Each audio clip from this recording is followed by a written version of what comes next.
If you are only going for a developer position because you think it's the easiest to land to basically break into the industry, I think you're only hurting yourself. From what I've seen, a ton of people that end up falling off and they don't actually land developer positions are those who kind of just don't enjoy it that much, and they don't really pursue it long enough. They don't get the depth of knowledge, and they're kind of just pursuing, maybe it's just money, or they think it's the easiest to get into the industry if they become a front-end developer, for example. So everyone tries to become a front-end developer. But I find that a lot of people would eventually break in if they started pursuing what they truly enjoyed, because it's a very long path. You're going to lose motivation along the way many times. But the problems that you're solving are going to be very different in different dev positions. They're going to be different with different technology stacks that you're working with, different types of apps that you're trying to build. And you need to explore and be curious enough to try different things to finally settle on something that you actually do enjoy.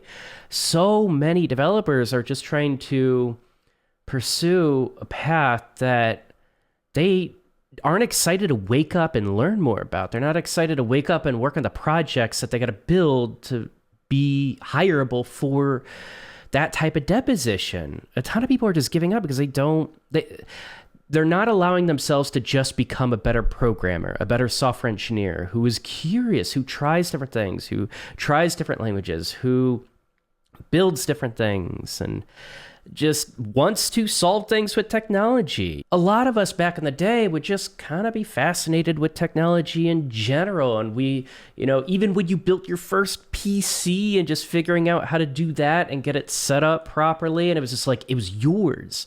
You built that and you chose all the different parts, and you chose the software that you're going to install on that PC that's supposed to be hopefully you pick the right hardware to be optimal for what you're trying to do with it. And it was exciting. It's just something custom thing you built. Some people would build different things with Raspberry Pis. Some people would build really silly command line scripts. Some people would just have fun building things on GeoCities and bringing their ideas to life on the web so other people can interact with it. That there are so many different opportunities, even outside of web development, because I talk about that a lot, but there are a lot of opportunities to just play with technology and have fun and be curious about it. And I feel like that's what's lost in a lot of junior developers, where they kind of just were unhappy with their previous career and they transition, but they're not really finding the love for technology that a lot of good developers found a long time ago. And it's sad because technology, it is our future. It enhances people's lives. It is incredibly rewarding to solve problems with it. It gives a lot of developers just aha moments, and it keeps us coming back to it over and over and over. But, a lot of us we got curious, and we allowed that curiosity to take us into different avenues in tech where maybe it's not the most efficient path to get a job, but it did bring our motivation up. It did excite us to learn something new again. And that learning, even if we took a little bit of a detour, that learning then reignited us when we went back on the path. Like, for example, if you are trying to become a front-end developer, to then learn front-end stuff. I think just learning, having fun with technology, being curious about it, and just learning how to be a better software engineer and working with different languages and building different stuff, and just pursuing software engineering in general can be exciting again when you don't create this tunnel vision for yourself to just learn one single stack and pray that you get a job building shit that you really don't want to build because you really love backend and fuck frontend, but I got to learn frontend because that's the only way I'm going to get a job, which is a huge misconception. I've talked about this already in my last video, but so many people need to allow themselves to be curious, and I find those are the personalities, those are the types of people who will eventually break into the industry and build a meaningful and rewarding career for themselves that pays a lot more money, and that comes with time. But you have to let that curiosity you got to reignite that curiosity, and I think a lot of people just need to be reminded of that sometimes. So if I was starting all over again, I'm going to talk about a few ways where I would try to figure out like what the hell I wanted to do, right? Tech is a big big sphere. It's a big career path that has a lot of different little career paths within it. And I would even be careful about putting software engineering on a pedestal. Software engineering is a very, very stressful job. You can get paid quite a bit of money with a less stressful job. And maybe you want to know how you figure out what those less stressful jobs are? Look on YouTube. Look at day in the life videos of a ton of different tech positions. You could have ChatGPT or whatever LLM you use, just build a giant list of tech career paths that you can kind of look down and have it describe like what they're like, and who are the types of people who would enjoy it, who are the types of people who would hate it, who would excel in it, who wouldn't, right? Like you can prompt an LLM to give you kind of just a rundown of all this. That'll give you a starting point to then look up different content creators and different developers that are talking about their career and their what they do day to day at their work, and what kind of things they're building, what kind of things they're working on, what they hate about the job, right? But it's a ton of research. Please don't just, and maybe I'm just seeing this because I'm in the web dev space and I'm helping a lot of aspiring developers, but I feel like so many people are coming into web dev thinking this is like their access into like a high ticket job, and it's the easiest type of work to get into as a software engineer, which just isn't true. Remember, a lot of people have this misconception, but then you have a lot of competition as well.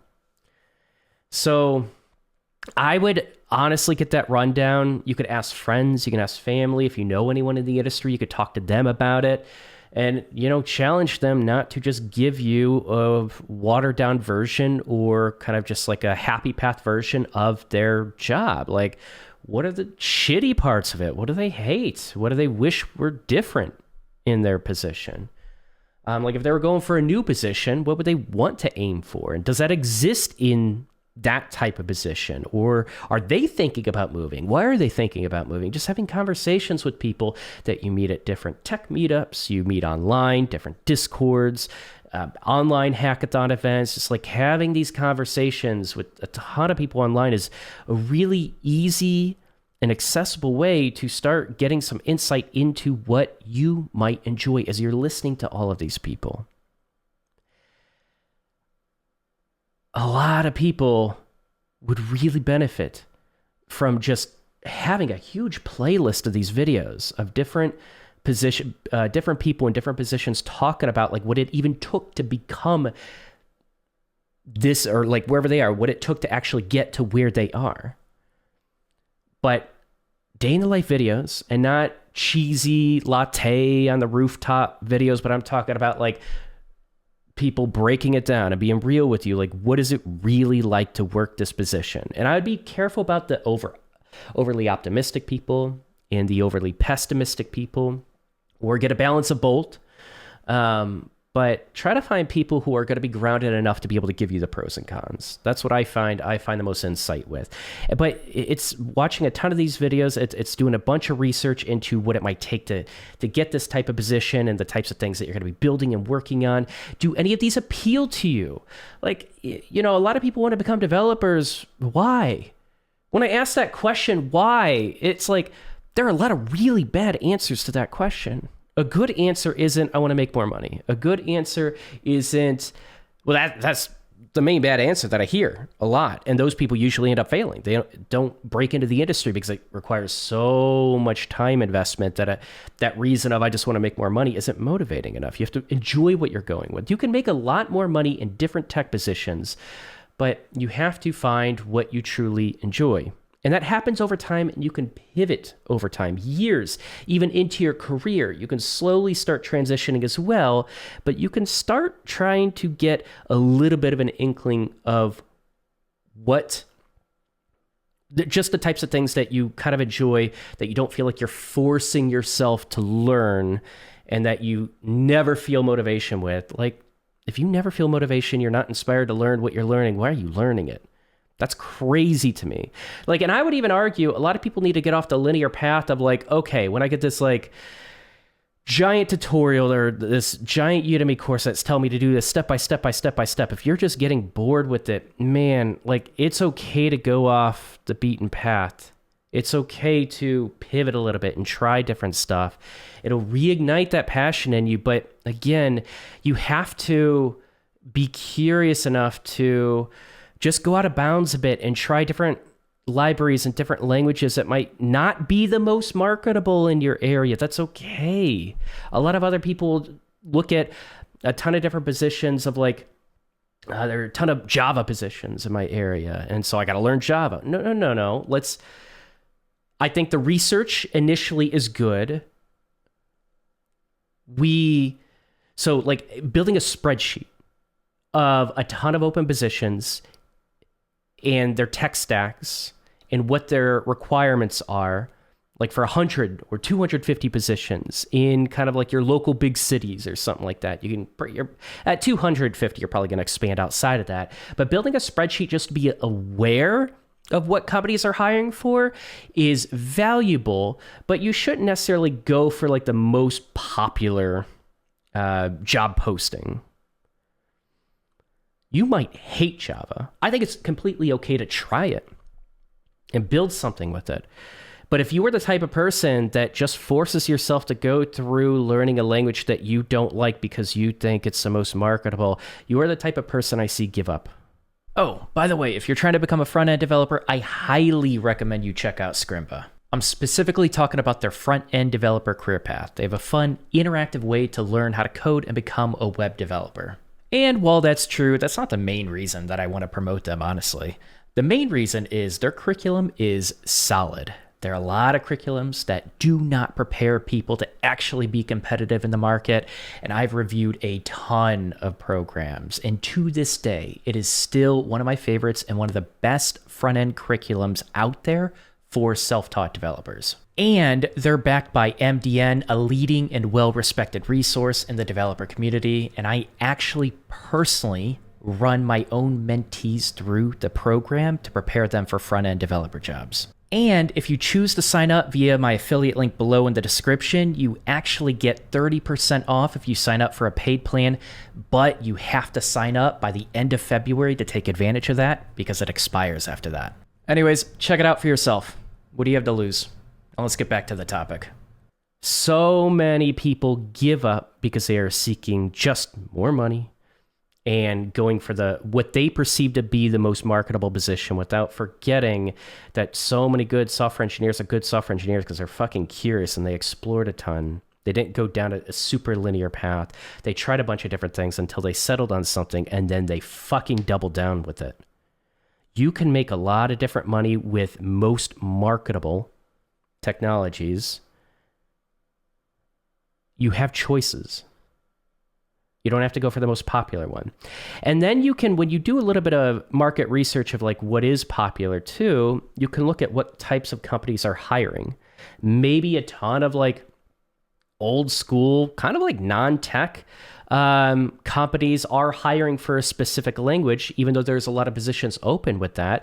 Maybe you want to be in a more progressive tech culture where you're not working on, 10 to 15-year-old legacy code bases stuck in a very old version that you are going to hate working with. There are a lot of very, very, very old PHP code bases out there that you might not be so happy with. But you can look at these companies, and do I want to work for these types of companies? Look at the developers that work on these teams. Research them on LinkedIn. What do they like? Are they likable or are they just miserable? You'll discover there are a lot of miserable people in the software engineering field. Do I want to end up like them? Do I want to be miserable like them? Do I want to hate my job like them? Maybe you don't. Maybe you actually want to enjoy what you're doing. It's okay to do that research. It's okay to build that spreadsheet. I think that's helpful. And you could start digging in and looking up the teams and looking up the developers that are working with these languages, with these types of companies. But this is what I'm talking about. Like over time, don't just expect yourself to know what you are going to get into right away. Expect this research to happen many, many, many months and even well into your career, but many, many months initially of just figuring out like different avenues that you can take. And in the meantime, it's okay to start with a language. Start with Python. Do a Python course while you're continuing to do research. Or like maybe you want to just take a chance at freelancing. You want to learn WordPress initially and go the PHP route, but you're like, I probably won't stay with it. Continue doing that research and expand your horizons, but you will probably change your path before you land that first position. That's okay. I'm not saying you need to spend 3 to 6 months with WordPress, but what if there's a course that your buddy recommended that, he wants to go with, he wants to do that program with you at the same time, and that would be fun. Okay, cool. Let's do like a 2-week course and let's learn this together. Let's build something. And then we'll decide what we want to do afterwards. It's okay to just pick up a language and start learning and building with it. It doesn't have to be the language that you apply for jobs with. It just doesn't. And here's the thing that still people hate me for, that it like triggers so many people. You should be planning on spending years trying to become a developer. Years. And that's the problem. So many people are trying to get a job within a year, rushing. And if I just did everything right and everything perfect, I could be an exception and I could stand out and get that dev job within a year. I could break into the industry before most other people. I know I can. I've heard this so many times. That motivation will wane. And when you don't enjoy what you're doing, you're going to be that statistic. Even though you tell yourself you're not going to be, you are going to be that statistic that just gives up. And that's what I'm trying to get people to realize and avoid. And I think how you avoid giving up, which is the only way you will never become a software engineer, the way you avoid that is you allow your curiosity to take over at times. You allow yourself to try different stuff that looks interesting.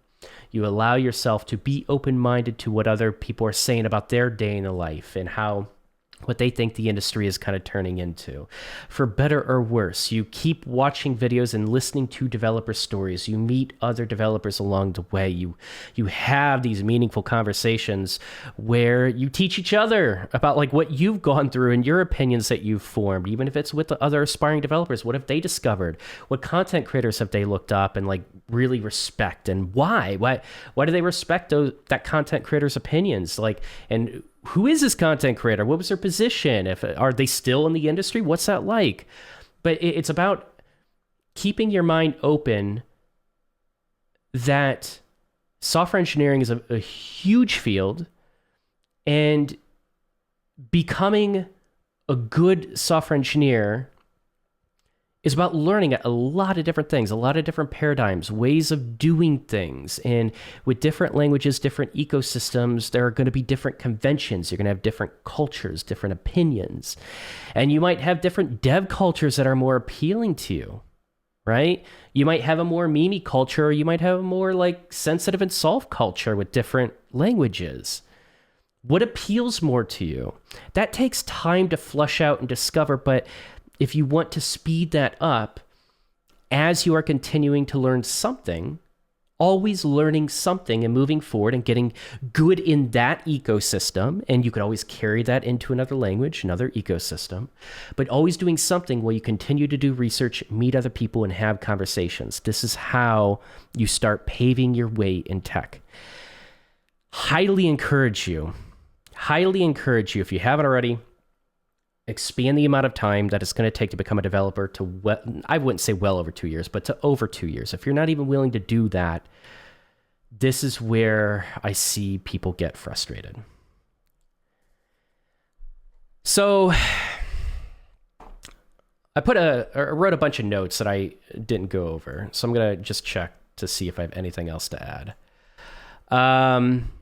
One thing I do think I have a few things. One thing I would encourage you to do is when you are learning a language, I think it really helps to build kind of a small, even just a small personal project outside of your tutorial-based projects, but just a small project, building something that you want to build to reinforce the concepts that you need to reinforce. You just came out of a course. How do I reinforce these concepts? And you could, again, have an LLM come up with a bunch of different ideas, a variety of ideas. If you're just looking to build like a small personal project to try this new language out, like that's what you can do. But build a personal project, because I think when you start fleshing out a personal project without getting your hand held, that's when you start discovering if like I really like working with this. Build a personal project. I think it's going to help quite a bit. You might even find that like you don't really like front end or back end. You don't really like coding, but you like server setup. You might be fascinated with hardening your Linux server and you just go that route. You might want to build a bunch of scripts and automated tools. You might go into building a bunch of like developer tools. Like DevOps it's an awesome position that is well respected in tech teams, and it comes from people just diving deeper in that area and wanting to automate and make it easier for a lot of developers on the team to be able to do their work. And they like the server setup. They like setting up pipelines. They like setting up automations. You might just want to build a mobile app. You're like, you know what? I kind of like front end, but I don't want to deal with all these different browsers and different screen resolutions. Like, let's just build something for a mobile device. It's really simple to the point. It's minimal. That's my style. Like you might have a passion for analyzing and manipulating data. You might go the data science route. Machine learning is becoming a little bit more popular. You might enjoy that route. But I also want to stress, like, a lot of people want to become a software engineer, and I'm going to ask this, like, why? Why? There are so many different avenues in tech, so many different areas in tech that you can go down. Why blindly follow the same path that many, many people have followed that are not going to get that job? Because most people won't land that dev position. They do end up giving up. Why blindly follow it just because everyone else is doing it? I think that's kind of part of the problem. You think it's just this like quick access to like a high ticket position, and you're going to be respected and you're going to feel good about yourself for becoming a developer. But there's a reason why so many people are failing at it, and it's because they don't really enjoy it. I think a lot of people just want to better themselves. I think you probably want a better career, maybe for yourself, for your family. You want more money. You want to get involved in technology because you feel like your old industry might get taken over soon. And you're starting to already see that with positions kind of going away and the market's getting a bit rough. I think those are fine reasons to start with. But software engineering is a really long path. And if you're not going with a CS degree, the alternative path is really hard. The self-taught path is really hard. Do you just want a better life? You don't have to become a software engineer. There are a ton of different tech positions, and there are giant lists online. LLMs can create these lists for you. We've talked about that in the beginning. But I really want a lot of people to question why they're becoming a software engineer, because it's a very high-stress position. You're paid a lot of money for a reason. It's a very high-stress position. Just explore. I think that's my message. Please just get curious and explore, because tech has a place for everyone. You're not too dumb for tech. Some people think it's like an intelligence thing. Tech rewards people who care about getting good at their craft. Tech rewards people who are curious enough to keep diving deeper and exploring new things in tech. Tech rewards people who are curious enough and enjoy it enough to keep up with new technologies and what's happening in their specific position and their specific career path, and also being open-minded to what's happening outside of their specific position as well, and how it all kind of interconnects together. Tech rewards people who love technology, who are hungry for it, who are curious about it, who love constantly learning about it. And if that sounds appealing to you, there are a ton of different opportunities in tech. Please keep an open mind with that.